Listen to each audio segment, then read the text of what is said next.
sommes de retour dans cette édition du 14 avril 2023. Merci beaucoup si vous nous rejoignez à l'instant et merci beaucoup pour votre fidélité. Et il est désormais l'heure de retrouver sur le plateau de Téléfinance Antoine Quesada. Bonjour Antoine. Bonjour Antoine. Bonjour, merci Antoine d'être avec nous ce matin comme tous les vendredis matins. Antoine, le CAC enchaîne record sur record. La tendance reste haussière apparemment. Du coup, comment est-ce qu'on peut définir de nouveaux objectifs à la hausse ? Eh bien, des nouveaux objectifs à la hausse, vu qu'on n'a plus de repères historiques, on a malgré tout, et heureusement d'ailleurs, avec une méthode qui a fait ses preuves, on a ici le plan habituel, c'est le plan hebdomadaire que je vous montre déjà depuis des mois en fait. Je n'ai pratiquement rien touché, si ce n'est que j'ai ajouté un segment haussier d'une divergence qu'on appelle le caché, haussière cachée, qui n'est pas plus caché que les autres bien entendu. Donc pour expliquer donc le fonctionnement de ce graphique, enfin vous le connaissez, on a un double creux ici, c'est-à-dire une figure de retournement à la hausse, boostée par une divergence haussière classique, que j'ai montré déjà depuis plusieurs semaines, plusieurs mois même, qui donc donnait une forte probabilité de retournement haussier. La cassure des fameux 6608 points qui est ici en ligne pointillée rouge était le niveau majeur qu'il fallait franchir en clôture pour valider cette figure. Et déjà à cette époque-là, je crois que c'était en novembre dernier, Louis-Antoine, puisque je présentais déjà ce graphique, j'avais dit que l'objectif théorique, le potentiel de cette figure, c'était les 7582 points, qui est là-haut, les 100%. Et je n'y croyais pas moi-même, moi j'aurais fixé d'abord un premier objectif, et on en avait même ri, on s'était dit mais il y a 1000 points d'écart, il y avait 1000 points de potentiel. Et là on est à 7500 points là. On a ouvert à 7500 points là il y a quelques minutes, effectivement c'est assez bluffant. Donc après avoir touché les fameux paliers de Fibonacci, donc pour répondre à votre question, que moi j'avais imaginé à 50%, c'est toujours un objectif que je fixe, qui est volontairement modeste pour qu'il soit très probable. Et moi vous connaissez mon obsession pour les probabilités, et bon, j'ai eu l'occasion d'en parler longuement au salon de l'analyse technique il y a une semaine, où effectivement cette notion de probabilité elle doit être majeure, c'est celle qui donne confiance pour faire quelque chose. Dans cette activité, la confiance est un atout majeur. Donc bref, je reviens à notre graphique. Oui, c'est ça, c'est-à-dire que les 7582, c'est le nouvel objectif que vous avez défini. Disons que c'est l'objectif maximal de cette figure, c'est-à-dire les 100% de potentiel théorique, et qui est au-dessus des plus hauts d'il y a un an et quelques, sur lesquels on a buté pendant pratiquement un mois. Il y a 2 mois, on butait sur les 7384, 7400, qui étaient effectivement les plus hauts, qui dataient de janvier 2022, de plus d'un an. Et ensuite, qu'est-ce qui s'est passé ? Il y a une respiration, effectivement, ces 2 grandes bougies rouges qu'on a sur la droite de l'écran, et qui ont fait énormément peur. Et effectivement, on pouvait penser que là, le marché, il calait évidemment sur ses plus hauts historiques précédents, et qu'il allait retracer. Il a retracé, mais qu'est-ce qu'il a fait ? En fait, il est venu se poser sur un autre niveau de Fibonacci. Vous voyez la précision de Fibonacci. C'est pour répondre à votre question. Il y a des éléments graphiques, même lorsqu'on dépasse les plus hauts historiques, qui nous donnent des repères. Et là, ce sont des extensions de Fibonacci. Ce ne sont pas des retracements, ce ne sont pas des retours en arrière, mais des extensions. Donc, on a respirer pour venir se poser sur la moyenne mobile 20 en pointillé mauve qui est ici sur la droite de l'écran, et on est venu sur un autre niveau de palier de Fibonacci des 6837, et là on a trouvé une divergence haussière cachée en complément de ma haussière classique. Voilà, je vous donne des éléments de ma méthode. Bon, c'est technique, c'est d'une fiabilité assez bluffante pour ceux qui douteraient encore de la fiabilité de l'outil de l'analyse technique. Bon, bref, ça n'est plus à démontrer.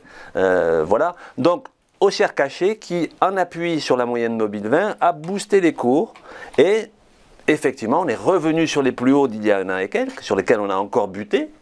Et là, effectivement, c'est bluffant. Depuis une semaine, on a dépassé ces niveaux-là et on se dirige vers les 7582. Donc là, on est en données hebdomadaires, donc c'est-à-dire qu'on est sur du long terme. Si on zoome sur du quotidien... Alors, volontairement, cette fois-ci, je n'ai pas mis le graphique en quotidien, parce que celui en 4 heures est plus parlant encore. D'accord. Le 4 heures qui est très court terme, du coup. Enfin, très court terme. 4 heures, c'est la moitié d'une journée. Donc, effectivement, c'est court terme, mais c'est dans le sens de la tendance long terme, donc ça ne change rien.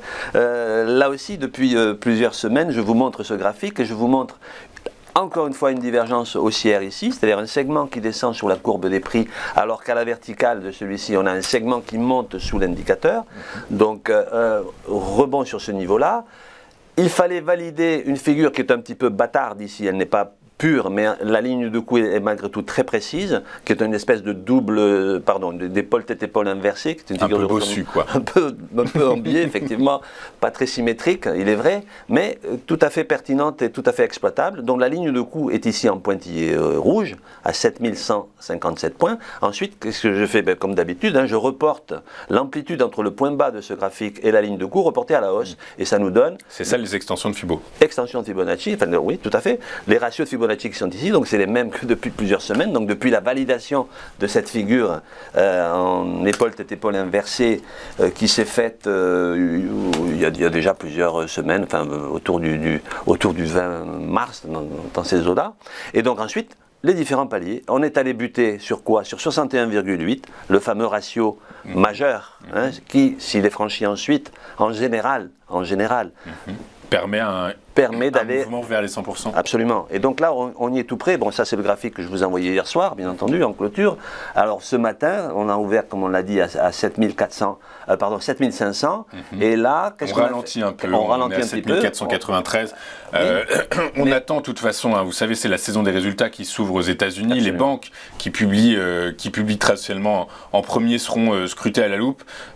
Du coup, c'est le prochain catalyseur qu'on attend avec les investisseurs. Mais donc, a priori, ce que vous nous expliquez, c'est qu'en données très court terme, sur du 4 heures, la tendance est haussière. Sur du long terme, la tendance reste haussière.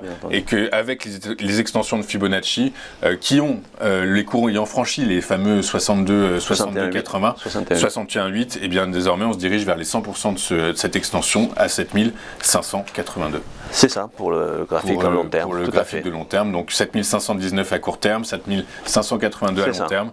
Dès lors, eh bien... Alors c'est vrai que ça peut faire aussi office d'épouvantail, puisque quand on est très près de niveaux hyper connus, le marché peut aussi ralentir. Mais bon, les niveaux inférieurs serviront de support maintenant. Les niveaux, oui, c'est ça, par polarité. Absolument, c'est-à-dire qu'à court terme, le premier niveau de support sera les 7380, qui devrait en principe tenir et qui correspondent ici, vous voyez, c'est le palier, c'est le 61,8, c'est pratiquement la clôture d'il y a quelques jours, et ça correspondrait également à un point de contact sur l'oblique haussière que j'ai tracé ici sur le 4 heures, qui ferait aussi office de support, au même titre que la moyenne mobile 20 qui passe tout près de là. D'accord. Donc voilà. Écoutez, tendance haussière. Tout à fait. Super, merci Antoine. Merci Antoine Quesada, trader, formateur et coach chez AQTS.fr qui est avec nous tous les vendredis matins. On marque une rapide courte page de publicité, on se retrouve juste après avec Slimane Imora qui nous présentera ses market movers. À tout de suite sur Téléfinance.